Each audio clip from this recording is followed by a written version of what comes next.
যে অভ্যুত্থানের মধ্য দিয়ে আমরা একটি বাংলাদেশ পেয়েছি, ফ্যাসিবাদ মুক্ত বাংলাদেশ। কিন্তু কোর্টের দিকে তাকালে মনে হচ্ছে নতুন করে আবারও সেই ফ্যাসিবাদের পায়তারি আমরা শুনতে পাচ্ছি। নতুন করে আবারও ফিরে আসতে যাচ্ছে নব্য ফ্যাসিবাদ। ডালপালা ছড়িয়ে সিন্দাবাদের ভূতের মতো ঢেকে বসার চেষ্টা করছে নিরীহ শিক্ষার্থীদের উপর। আপনারা জানেন গত 18 ফেব্রুয়ারি কুয়েতের ইতিহাসে এক মর্মান্তিক, সেখানকার বিএনপি ছাত্রদলের সন্ত্রাসীরা বহিরাগত সন্ত্রাসী ভাড়া করে এনে, বহিরাগত টোকাই সন্ত্রাসী ভাড়া করে এনে ক্যাম্পাসের নিরীহ শিক্ষার্থীদের উপরে এক মর্মান্তিক হামলা চালিয়েছে। তারা সেখানে রামদা, হকি স্টিক, দেশীয় অস্ত্রশস্ত্র সহ নানাবিধ অস্ত্র নিয়ে নিরীহ শিক্ষার্থীদের হামলা চালিয়েছে। এই হামলা চালানোর 2 মাস অতিবাহিত হয়ে যাওয়ার পরেও কুয়েটের অথর্ব প্রশাসন কোন ধরনের বিচার করতে পারে নাই। আমরা দেখেছি হামলা কারা চালিয়েছে, যে বিএনপি যুবদল হামলা চালিয়েছে তাদের প্রত্যেকের পরিচয় বের হয়েছে, প্রত্যেকের দলীয় পোস্ট পদবি বের হয়েছে। কিন্তু তারপরেও কুয়েটের যে দলকানা প্রশাসন, বিএনপি মনা যে প্রশাসন, তারা অপরাধীদেরকে কোনো বিচার রাতে আনতে পারে নাই। একটা মামলা পর্যন্ত হয় নাই। অথচ মামলা হয়েছে যেই শিক্ষার্থীরা মার খেয়েছে, যেই শিক্ষার্থীদের উপরে রামদা নিয়ে বহিরাগত যুবদল, ছাত্রদল, বিএনপি সন্ত্রাসীরা হামলা চালিয়েছে, উল্টো তাদের নামে মামলা হয়েছে।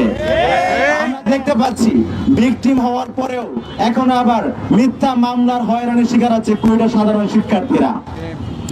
আপনারা জানেন অভ্যুত্থানের পরে কুয়েটের যে ভিসি হয়েছেন মোহাম্মদ মাসুদ, তিনি হচ্ছেন কুয়েটের জিয়া পরিষদের আহ্বায়ক, অর্থাৎ তিনি বিএনপি দলের। এবং আমরা আরো জানতে পেরেছি তিনি ছিলেন কুয়েটের সাবেক ছাত্রদল নেতা। এখন আমাদের মনে স্বাভাবিক প্রশ্ন জাগে, যেহেতু হামলার সাথে বিএনপি ছাত্র দলের নেতারা, কর্মীরা সরাসরি জড়িত ছিল, কিন্তু তার কোনো বিচার হচ্ছে না, তাহলে কি এই বিচারহীনতার পিছনে এই রাজনৈতিক পরিচয় দায়ী কিনা আমাদের প্রশ্ন জাগে। আমরা নতুন স্বাধীন বাংলাদেশে রাজনৈতিক পরিচয়ে অপরাধীদের পার পায়ে যাওয়ার যে সংস্কৃতি, সেই সংস্কৃতি আমরা কোনো ক্রমে বরদাস্ত করব না। অবিলম্বে কুয়েটে হামলার সাথে জড়িত সন্ত্রাসীদেরকে বিচারের আওতায় আনতে হবে। আপনারা জানেন যে শিক্ষার্থীরা মার খেয়েছে তাদের মধ্যে 22 জনের মামলা হয়েছে। তারা নাকি সোনার চেইন ছিনিয়ে নিচ্ছিল, এই ধরনের মিথ্যা মামলা করিয়েছে বিএনপির এই মদতে, রাজনৈতিক মদতে। যে সমস্ত শিক্ষার্থীরা আন্দোলনে জড়িত ছিল, অর্থাৎ ক্যাম্পাসে ছাত্র রাজনীতি বন্ধের আন্দোলন চলছিল, সেই শিক্ষার্থীদের পরিচয় একদম পূর্ণাঙ্গ ডিটেইলস একাডেমিক তথ্য সহ পরিচয় যে মামলাকারীদেরকে তুলে দিয়েছে, কারা তুলে দিয়েছে, এই তদন্ত কমিটির নামে বিচার করার নাম করে উল্টো বিচারহীনতা সংস্কৃতি তৈরি করার চেষ্টা করছিল, অবশ্যই তাদের চক্রান্ত এটি। আমরা আজকের এই সমাবেশ থেকে ঢাকা বিশ্ববিদ্যালয়ের শিক্ষার্থীরা ঘোষণা দিচ্ছি, আমরা কুয়েটের সাধারণ শিক্ষার্থীদের সাথে আছি, কুয়েটের মুসলিম শিক্ষার্থীদের সাথে আছি। অবিলম্বে যে দালাল প্রশাসন, দলকানা প্রশাসন, নির্বোধ অথর্ব প্রশাসন শিক্ষার্থীদের বিরুদ্ধে অন্যায়ভাবে যে সিদ্ধান্ত নিয়েছে, সেই সিদ্ধান্ত থেকে সরে আসতে হবে। আপনারা জানেন ঘটনার পর থেকে ক্যাম্পাস বন্ধ ছিল। ক্যাম্পাস বন্ধ থাকায় শিক্ষার্থীদের শিক্ষা জীবন হুমকির মুখোমুখি হয়। ফলশ্রুতিতে তারা রূপান্তর না পেয়ে ক্যাম্পাসে ফিরে আসে। তারা লং মার্চ টু কুয়েট কর্মসূচি দিয়ে ক্যাম্পাসে ফিরে আসে। কিন্তু ক্যাম্পাসে ফিরে আসার পরেও প্রশাসনের মন গলেনি, তারা শিক্ষার্থীদেরকে হলে অ্যালাউ করেনি। ফলশ্রুতিতে তারা বাইরে রাত কাটিয়েছে।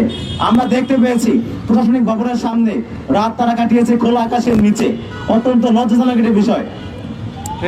আমরা এই প্রশাসনের যেই হঠকারীমূলক সিদ্ধান্ত, ক্যাম্পাসে অ্যালাউ না করার সিদ্ধান্ত, তাদের শিক্ষা জীবনকে হুমকির মুখোমুখি করার সিদ্ধান্ত, এই সিদ্ধান্তের তীব্র নিন্দা ও প্রতিবাদ জানাই। এবং আপনারা জানেন যে সমস্ত শিক্ষার্থীরা মার খেয়েছে, উল্টো তাদেরকেই বিচারের নাম করে যে তাদেরকে বিরুদ্ধে হচ্ছে শাস্তির ব্যবস্থা করা হচ্ছে। আমরা দেখতেছি 37 জনের নামে হচ্ছে বহিষ্কার আদেশের আদেশ দিয়েছে।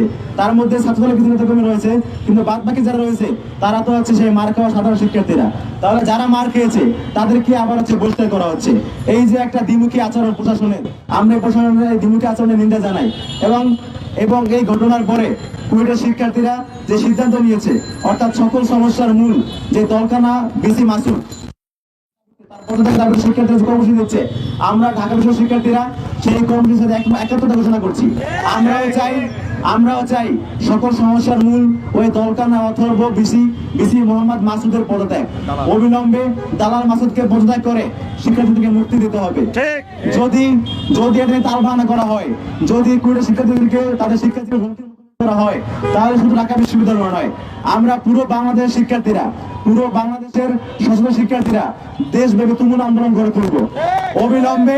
অবিলম্বে দালাল বিসি মোহাম্মদ মাসুদের পদত্যাগ দাবি করছি। ধন্যবাদ সবাইকে।